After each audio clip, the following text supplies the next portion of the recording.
내일 이 13일 수요일 날 대통령이 올해는 신년 담화를 하지 않고 지금 북한의 북핵 문제와 관련한 별도의 담화를 하는 쪽으로 지금 알려지고 있습니다. 자, 저는 내일 대통령 담화는 매우 중요하다. 즉 내일 대통령이 담화에서 상투적인 용납치 않겠다. 그리고 나아가서 대가를 치르게 하겠다. 이런 말을 듣고 싶지 않습니다. 수도 없이 들었습니다. 그런 이야기를 또 들으면 뭘 하겠습니까? 그냥 좋은 이야기도 한번 들어야 좋지요. 자꾸 반복해서 듣는 것은 오히려 대가를 치르게 하지 않겠다. 이번에도 말뿐이네 라고 보여지는 겁니다. 오바마 미국 대통령은 13일 날 신년 국정연설을 하는 모양입니다. 오바마는 내년에는 이제 퇴임이기 때문에 이맘때 이제 마지막 국정연설인데요. 오바마는 지금 대북 제재 구상안을 자신의 신년 그 담화에서 할 모양인데 아마 내일 한미 간에 대통령 두 사람 다 담화를 하네요. 유엔을 통한 국제사회의 제재, 특히 금융제재라든지 세컨더리 보이콧이라고 부르는 핵 개발과 관련이 없는 모든 북한의 경제활동을 봉쇄하는 쪽으로 이야기를 할 가능성이 있다고 봅니다. 특히 이 부분과 관련해서 중국의 역할론을 촉구하면서 중국의 원유 공급을 차단하고 대북 밀무역이나 중국과의 이 세관을 통제하라. 즉 중국이 북한으로 들어가는 물자 교역을 차단하라고 요구하면서 한미일 삼각 안보 동맹을 강화해야 된다. 그래서 이 한일 정보 협정이라든지 이런 대북 공조도 굉장히 강화돼야 된다. 지금 한국의 종북 좌파들이요, 한일 간의 정보 교류 협정을 가지고 몇 년째 난리를 치고 있습니다. 자위대 못 들어오게 하는 거 뭐부터 필요도 없는 이야기들을요. 그래서 시비를 거는 게 제가 이야기했지 않습니까? 한미일 삼각 안보 구도를 해체시키고 와해시키라는 것이 북한의 지령일 거라고 저는 보고 있습니다. 저는 어지간하면요, 종북 척결, 종북 좌파, 북한 지령 이런 이야기 잘 하지 않지만은 솔직히 제가 생각할 때 진실이라고 생각하는 부분은 이야기할 수밖에 없습니다. 이렇게 반의를 심하게 하는 부분은요, 저는 이 한미일 삼각 안보 구도의 와해에 그 초점이 있다는 것이 제 생각입니다. 한국의 보수 세력이요, 이 부분에 대해서는 제대로 바라보고 있지를 못합니다. 자, 어쨌든 대통령의 담화 이야기를 하고 있는데요. 자, B-52 왔다 갔다 하는 거, 그 다음에 다른 미국의 전략적 자산이 잠깐 왔다 가는 거, 개성공단에 필요한 인원을 두 차례나 최소 인원으로 하기로 했다 하는 거, 이런 정도를 가지고 북한이 눈도 깜짝하지 않을 거라고 보고 있습니다. 한국은 이번에도 대통령이 나서서 상응하는 보복 조치를 취하겠다. 그냥 두지 않겠다.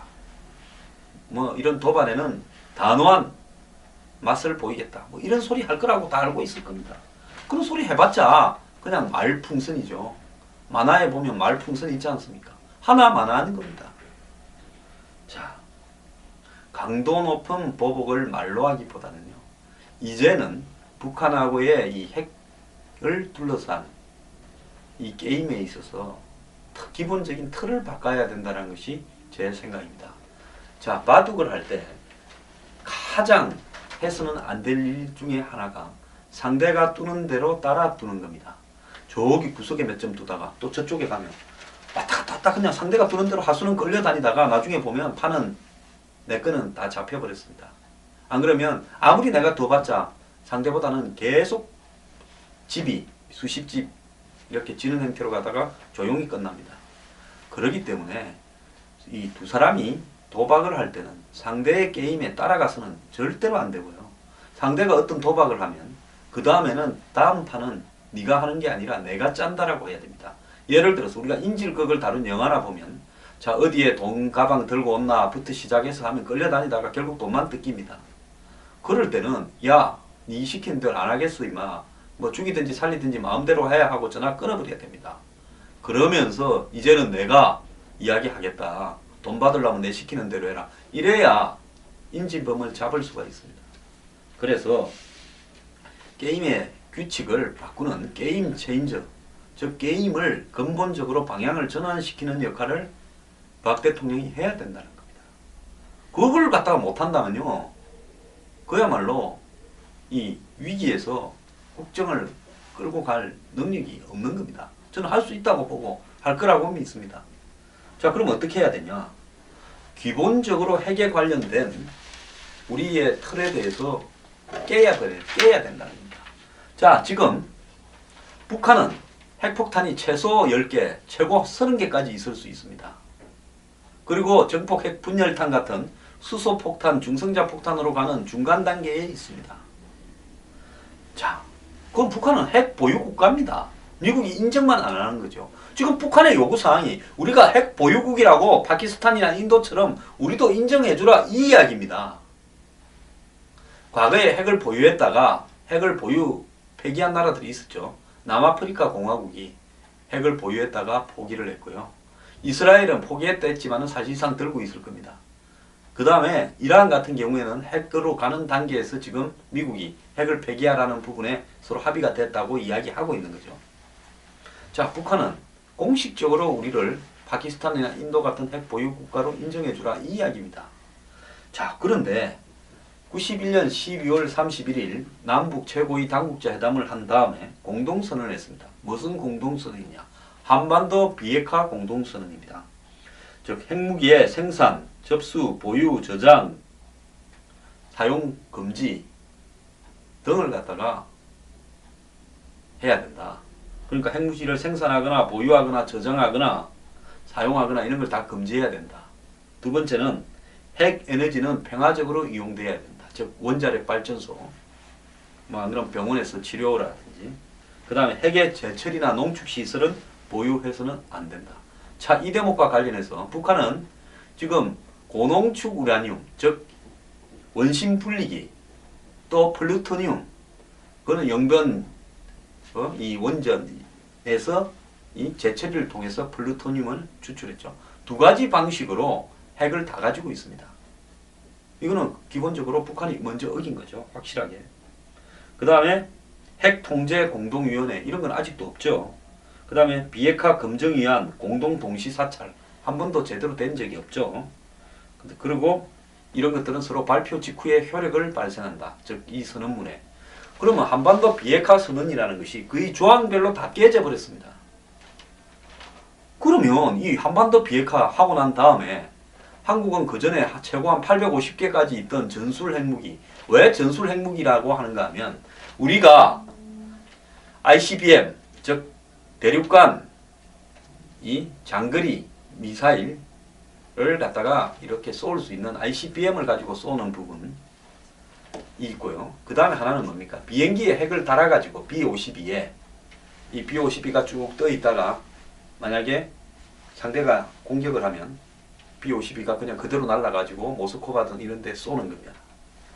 그래서 이 미소련 간의 냉전 시대에는 항상 물 밑에는 핵 잠수함이 핵 미사일을 싣고 소련 근처를 돌고 있었고요. 공중에는 교대로 항상 B-52가 떠가지고 있습니다. 그래서 미국이 우발적으로라도 공격을 받으면 바다와 공중에서 동시에 소련의 주요 도시들이 전부 핵공격을 당하게끔 돼 있었죠. 그런데 이 소련이 무너진 다음에 B-52 360여 대를 폐기했다는 건 뭔가 하면 그 떠있던 비행기가 필요가 없어졌으니까 폐기했다는 겁니다.